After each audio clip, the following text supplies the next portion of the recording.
Halo Sobat Kesmapet, selamat datang di Podvet, obrolan seputar dunia Kesmapet.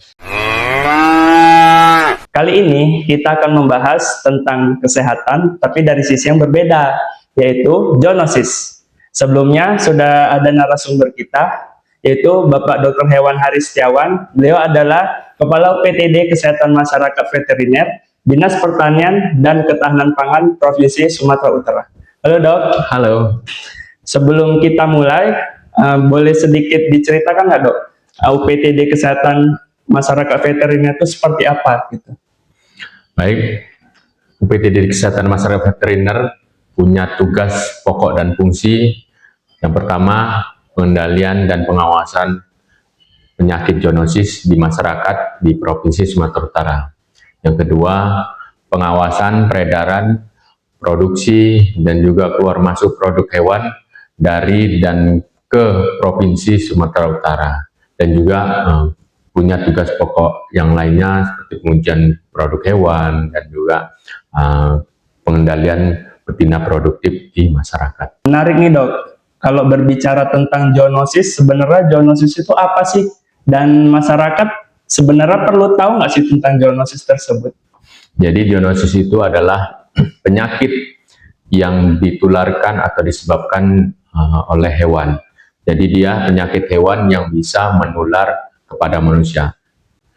Masyarakat perlu tahu nih apa pentingnya zoonosis. Kenapa? Karena yang memelihara hewan itu adalah masyarakat. Beberapa penyakit hewan yang ditularkan langsung dari hewan ke manusia itu adalah hewan-hewan kesayangan yang dipelihara oleh masyarakat. Misalnya seperti anjing, kucing, musang, dan juga hewan peliharaan lainnya yang umum dipelihara oleh masyarakat. Anjing dan kucing berarti termasuk penular zoonosis juga ya Dok? Iya, beberapa penyakit yang ditularkan ada melalui hewan tersebut. Berarti kalau di Sumatera Utara sendiri nih Dok, resikonya sebesar apa itu tentang zoonosis? Jadi beberapa zoonosis ini banyak. Ada beberapa zoonosis yang memang mematikan, ada juga yang tidak. Terutama yang kita takuti untuk di Sumatera Utara ini yang masih jadi perhatian ini adalah rabies, penyakit zoonosis yang disebabkan oleh virus yang kebanyakan ditularkan itu melalui gigitan. Jadi di Provinsi Sumatera Utara ini banyak kasus gigitan, seperti laporan tahun 2025 ada 16.000 kasus gigitan di Provinsi Sumatera Utara, dan berpotensi untuk fatal karena kalau tidak ditangani dengan baik maka dia akan fatal. Dan beberapa penyakit-penyakit zoonosis lainnya yang mungkin bisa disembuhkan, namun beberapa juga bisa fatal. Wah, jadi kalau untuk pemeliharaan anjing sama kucing itu kan tadi dokter bilang ada resiko untuk terjangkit rabies kan Dok. Jadi untuk kami nih para pemelihara anjing, kucing, sobat-sobat di rumah juga, tipsnya itu seperti apa Dok? Biar anjing sama kucing kami itu di rumah tidak tertular rabies. Jadi tipsnya, bila kita punya hewan peliharaan, peliharalah dengan baik. Periksakan hewannya, pastikan hewannya sehat terus. Kalau sakit, segera dibawa ke fasilitas kesehatan hewan yang ada di masyarakat, baik itu swasta seperti praktek dokter hewan, atau juga ke instalasi kesehatan hewan pemerintah seperti mungkin puskeswan atau klinik hewan atau juga rumah sakit hewan. Kemudian hewan yang kita miliki itu terutama untuk yang penular rabies, anjing, kucing, dan beberapa penyakit hewan kesayangan lainnya.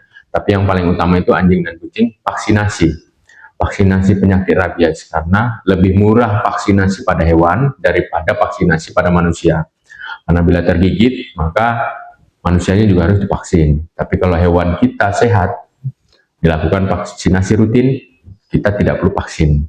Nah, itu dia sobat. Jadi kalau punya hewan peliharaan seperti kucing, anjing, musang tadi juga ya Dok? Iya. Jangan lupa vaksin. Untuk Dinas Pertanian dan Ketahanan Pangan, kita punya klinik kan Dok? Kita punya fasilitas kesehatan hewan, klinik yang ada di Jalan AH Nasution. Nah, bisa juga sobat divaksin hewan kesayangan Anda di klinik tersebut. Oke dok, ini kan berbicara tadi kan dari hewan. Kalau dari sisi produk asal hewan nih dok, ini sebenarnya mitos atau fakta kalau mengkonsumsi bahan pangan asal hewan tuh seperti daging, susu, telur itu yang setengah matang itu juga bisa menularkan penyakit zoonosis enggak? Iya. Jadi untuk produk hewan, yang pertama pilihlah produk hewan yang aman. Produk hewan yang aman itu ditandai dengan sertifikat yang dikeluarkan oleh instansi yang berwenang. Sebagai contoh, UPTD Kesmapet itu punya wewenang mengeluarkan sertifikat NKV, namanya sertifikat nomor kontrol veteriner. Biasanya ada di logonya ada di kemasan produk, misalnya susu, daging, telur juga ada, biasanya di kemasan telur itu juga ada NKV-nya. Ya, logonya seperti ini ya dok, ya, seperti ini. Terus dok, tips yang lain? Jadi masaklah produk itu dengan matang. Sebisa mungkin makanlah makanan yang matang. Kenapa? Karena kalau kita nggak tahu nih produk ini benar-benar sehat atau enggak. Bisa saja produknya sehat dari produksi, tapi saat di transportasi ataupun pengemasan ataupun penyimpanan itu bisa rusak ataupun tertular atau tercemar oleh bakteri. Jadi usahakan produk yang kita makan itu adalah produk yang matang. Tapi kalau memang harus beberapa ada mungkin penyajian produk hewan yang setengah matang, ya berusahalah untuk dihindari. Itu kalau dari produk itu sendiri itu dok, penyakit zoonosisnya kira-kira apa yang bisa menyerang untuk manusia? Biasanya cemaran bakteri, bisa E. coli yang bisa menyebabkan diare, kemudian ada juga Staphylococcus atau mungkin Salmonella juga yang ada di telur, itu juga bisa menularkan penyakit ke kita. Mungkin kalau masyarakat Indonesia sudah biasa, namun terkadang ada waktu-waktu tertentu imun kita atau ketahanan tubuh kita tidak pas, maka kita juga bisa akan menderita sakit karena akibat cemaran bakteri tersebut. Nah itu dia sobat. Jadi kalau kita mau mengkonsumsi bahan pangan asal hewan, jadi selain tadi bersertifikat NKV dok, terus masaknya juga harus matang, penyimpanannya juga bagus ya dok. Jadi kalau udah 3 itu dipenuhi, kemungkinan selamat, aman, sehat, utuh, halal. Oke.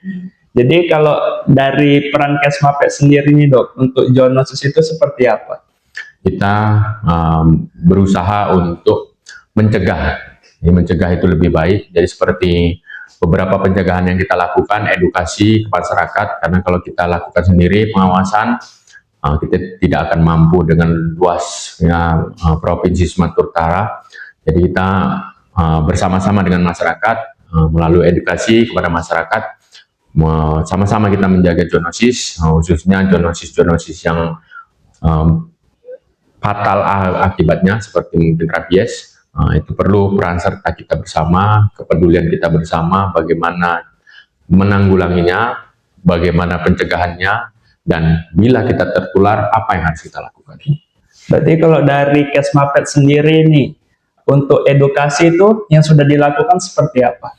Beberapa kita sudah buat edukasi, video edukasi melalui media sosial kita, Kesmapet Sumut.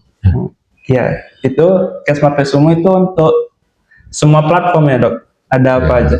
Jadi media sosial kita bisa dilihat nanti teman-teman sekalian bisa berkunjung. Kita lihat ada TikTok, Instagram, Facebook, dan juga YouTube. Wah, ada semua ya berarti? Ya, kita berusaha masyarakat Sumut bisa dapat informasi selalu, update selalu, kemudian juga bisa berinteraksi. Contohnya kita juga punya podcast, ini kita buat untuk interaksi kita bersama. Jadi bisa nanti tanya jawab langsung dan kita jawab langsung apa yang mau diketahui oleh masyarakat di Sumatera Utara. Ini salah satunya dok, podcast ini. Jadi sobat, kalau ada pertanyaan, jangan lupa ketik di kolom komentar ya. Jangan lupa juga untuk dukung sosial media kami, untuk follow, like, share, dan komen. Oke? Oke. Ini dok, ini di ujung acara kita nih. Jadi untuk zoonosis sendiri dari Kesmapet itu pesan-pesan dan saran untuk masyarakat itu seperti apa? Jadi kembali lagi kalau kita punya hewan peliharaan, peliharalah dengan baik, sehatkan dia, sehatnya hewan kita, maka sehat juga kita. Sakit hewan kita bisa menulari kita, karena penyakit zoonosis berasal dari hewan. Pelihara dengan baik, beri pakan yang cukup, beri pakan yang sehat, bila sakit diobati, dan lakukan pencegahan, baik itu vaksinasi ataupun juga kebersihan hewan kita juga harus dijaga. Itu kunci utama, pencegahan lebih baik daripada nanti akibatnya fatal untuk kita. Untuk produk hewan, belilah produk hewan yang ada logo NKV-nya, artinya produk hewan tersebut sudah kita jamin produknya aman, sehat, utuh, dan halal untuk produk yang memang dipersyaratkan halal. Itu dia sobat. Jadi jangan lupa pilih produk hewan yang ada logo NKV-nya. Gitu ya, Dok? Ya. Nah sobat, jadi penyakit zoonosis itu sangat dekat dengan kita ya. Tapi sobat jangan khawatir, sama kita tahu pencegahannya, kita akan tetap aman. Oke Dok, terima kasih atas narasumber kita pada hari ini. Saya Denny Andrian, sampai jumpa lagi di episode selanjutnya. Bye-bye. Bye.